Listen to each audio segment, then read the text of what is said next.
આજે આપણી વચ્ચે પરસોત્તમભાઈ બિરાજમાન છે. હમણાં હું એમને એ જ કહેતો હતો કે રૂપાલા સાહેબ કહીને મને ઉદ્બોધન કરવું ગમતું નથી, કારણ કે જ્યારે એમને નિમંત્રણ આપ્યું ત્યારે એટલી સહજતાથી એક ક્ષણમાં એટલી આત્મીયતા મને મળી એમનામાં કે સાહેબ કહીને બોલાવવાનું મને ઉચિત નહીં લાગ્યું અને એમને મને સંમતિ આપી છે. એટલે હું પરસોત્તમભાઈ રૂપાલા સાહેબ નથી કહેતો, પણ પરસોત્તમભાઈ કહું છું. યોગાનો યોગ પરસોત્તમભાઈ, આ સંસ્થા છેલ્લા 32 વર્ષોથી ગુજરાતના અંતરિયાળ વિસ્તારના માટે આર્થિક સહયોગ આપવા માટે જે અમારા પૂર્વ પ્રમુખ રમણભાઈએ ચીલો ચાલુ કર્યો હતો, એના હસ્તે લગભગ 5.5 થી 6 કરોડ રૂપિયા આપણે જુદી જુદી સંસ્થાઓમાં ગુજરાતમાં પહોંચાડ્યા છે.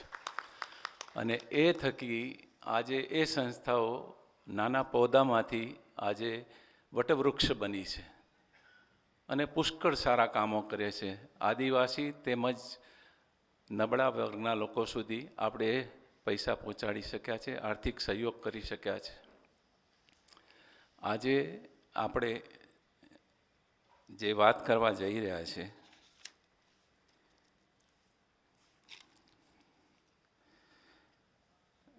ગુજરાતના અંતરિયાળ વિસ્તારના જરૂરિયાતમંદ સંસ્થાની પસંદગી જુદા જુદા ક્રાઇટેરિયા ધ્યાનમાં રાખી અને સર્વસંમતિ અમે કરીએ છીએ. કેટલેક ઠેકાણે જગ્યા હોય પણ આર્થિક રીતે નબળા હોય, કેટલેક ઠેકાણે જગ્યા ન હોય પણ નિષ્ઠાવાન ને વિચારો સાથે ઉત્કૃષ્ટ સિદ્ધાંતો ધરાવતા કાર્યકર્તાઓ હોય. દાખલા તરીકે વેડછી અને મરોલી બંને સંસ્થા ગાંધીજીના હસ્તે શરૂ થયેલ, એનો પાયો એમના હસ્તે નખાયેલ. તે સંસ્થા આપણે પસંદ કરી ત્યારે મકાનો જર્જરિત અવસ્થામાં હતા. બસ બાપુની સંસ્થાની આ સ્થિતિ જોઈ, કાર્યકર્તા નિષ્ઠાવાળા જોઈ પસંદગી કરી. ત્યાર પછી એ સંસ્થાને લગભગ 6 થી 7 કરોડ રૂપિયાનું પીઠબળ જુદી જુદી રીતે મળ્યું. આ જ આપણા દાતાઓનું પુણ્ય છે, આજે સંતોષ છે એનો. આજ સુધીમાં આપણે 32 સંસ્થાઓને 5.5-6 કરોડ રૂપિયા પહોંચાડ્યા છે.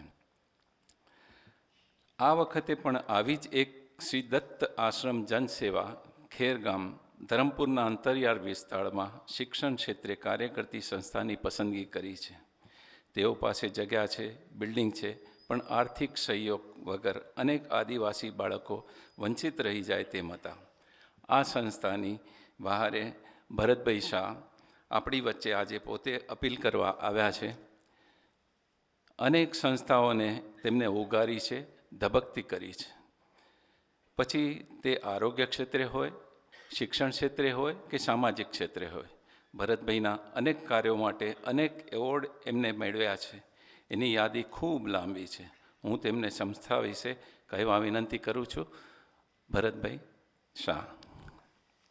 શ્રી મુંબઈ જૈન યુવક સંઘ દ્વારા આયોજિત આજની આ 82મી વ્યાખ્યાનમાળાની અંદર આપણે જેને હવે સાંભળવાના છે એવા માનનીય પુરુષોત્તમભાઈ રૂપાલાજી, આપણે જેમને સાંભળી ચૂક્યા છે એવા માનનીય શ્રી ઝા સાહેબ, સંસ્થાના પ્રમુખ શ્રી નીતિનભાઈ સોનાવાલા, કમિટી સભ્યો તથા આપ સબ શ્રાવકો અને શ્રાવિકાઓ, જય જિનેન્દ્ર. મિત્રો,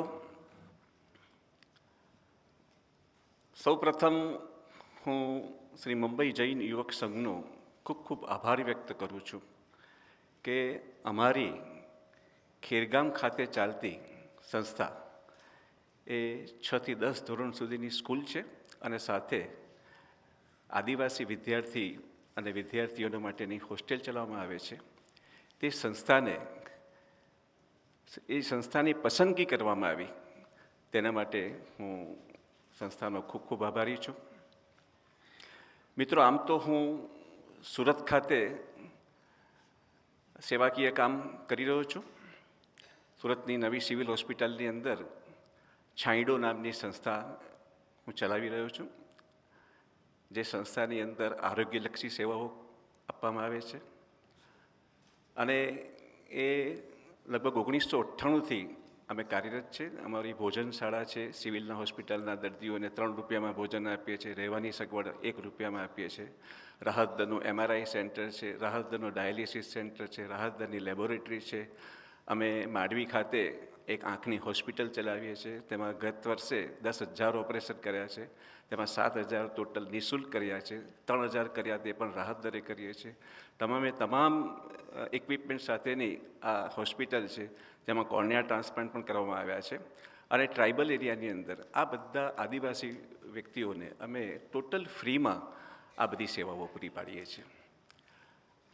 અમે લોકોએ ગામો પણ દત્તક લીધા છે. આ દરમિયાન આપના જે આમંત્રણ પત્રિકામાં વાંચ્યું હશે કે મારી પાસે એક ભાઈ આવ્યા કે ખેરગામ ખાતે શ્રી દત્ત આશ્રમ જનસેવા ટ્રસ્ટ ચાલે છે, ત્યાં સ્કૂલ ચાલતી છે અને ત્યાં છાત્રાલય ચાલે છે. નોન ગ્રાન્ટેડ છે, સરકાર તરફથી કોઈ ગ્રાન્ટ મળતી નથી.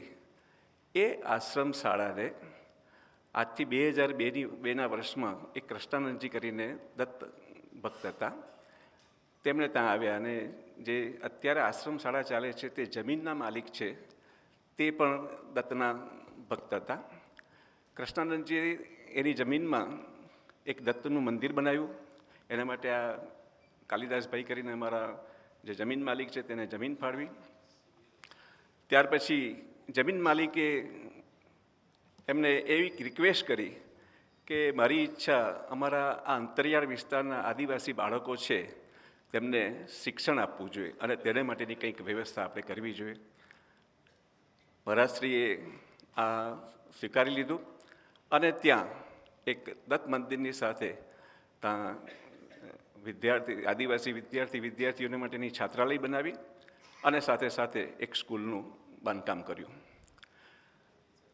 મને જણાવતા આનંદ થાય છે કે આજે જે આપણે સાંભળવાના છે પુરુષોત્તમભાઈ રૂપાલાજી 2002ની સાલમાં જ્યારે આ આશ્રમ શાળાની ખાતમુહૂર્ત વિધિ થઈ હતી ત્યારે પણ તેઓ ઉપસ્થિત ત્યાં હતા.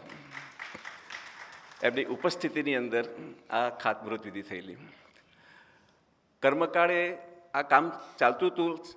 લગભગ 2012 સુધી ત્યાં 350 વિદ્યાર્થીનીઓ ત્યાં હતા. પણ 2012ની અંદર કૃષ્ણાનંદજી મહારાજનું બ્રહ્મલીન થઈ ગયા અને ત્યાર પછી જે ફ્લો આવતો હતો ડોનેશનનો તે બિલકુલ બંધ થઈ ગયો. અને એને કારણે 2015માં એવી સ્થિતિ થઈ ગઈ કે વિદ્યાર્થીઓની સંખ્યા 170 થઈ ગઈ. અને તે વખતે તેના જે સંચાલકો હતા અને જે ટ્રસ્ટીઓ હતા તે લોકોએ આ સંસ્થાને બંધ કરી દેવાનો નિર્ણય કર્યો.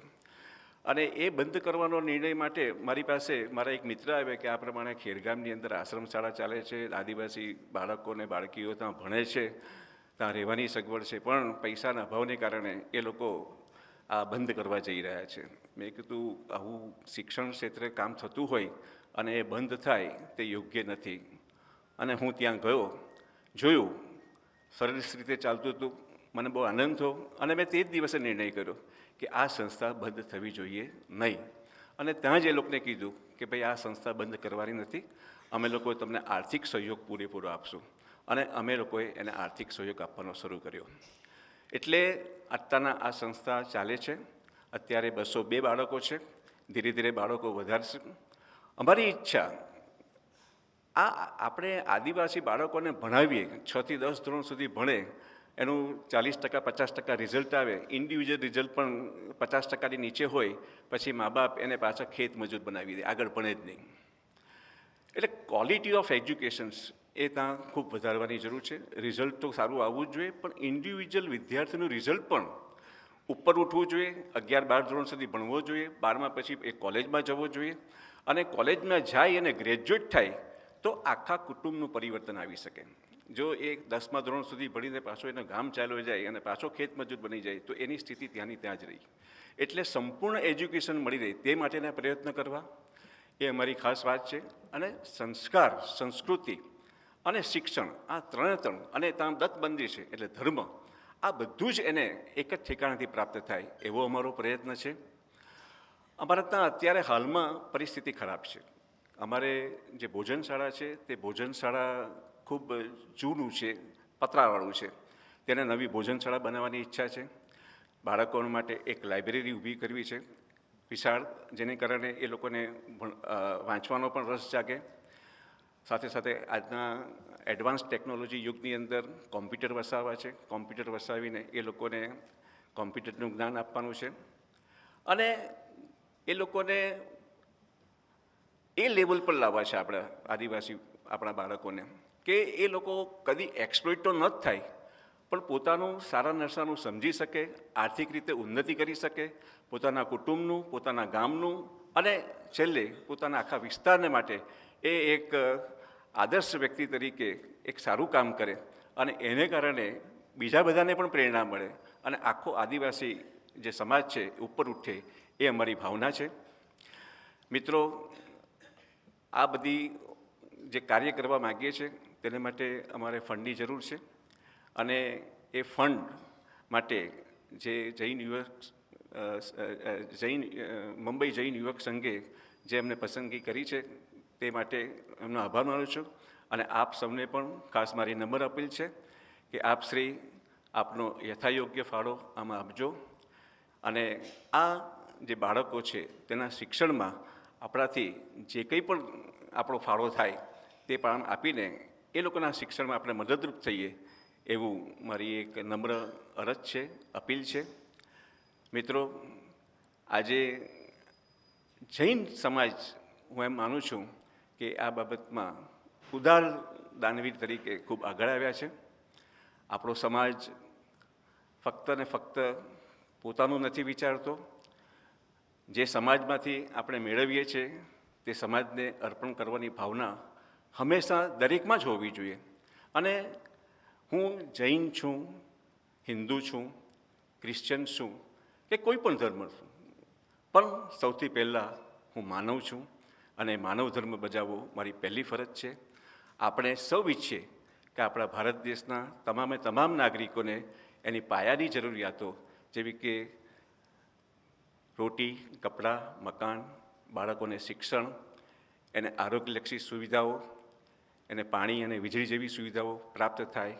આપણે ઈચ્છીએ કે આ બધી તમામ સગવડો પ્રાપ્ત કરવા માટે આપણી સક્ષમતા પ્રમાણે આપણે જે કંઈ પણ રીતે કોઈકને મદદરૂપ થઈ શકીએ તે આપણે મદદરૂપ થઈએ અને એ રીતે આપણે આત્મીય આનંદની તો અનુભૂતિ કરીએ જ પણ આપણું જીવન પણ સાર્થક કરીએ અને એ રીતે આ જીવનને આપણે સાર્થક કરવા માટે આપણાથી જે કંઈ થઈ શકે તે મદદરૂપ થઈએ. બસ એક જ વાત છે કે મારી જીવનની અંદર હંમેશા નીતિનભાઈને હું કહું છું કે કિસી કી મુસ્કુરાહટો પે હો નિસાર, કિસી કા દર્દ મિલ સકે તો લે ઉધાર, કિસી કે વાસ્તે હો તેરે દિલ મેં પ્યાર, જીના ઇસી કા નામ હૈ. Thank you very much. આભાર.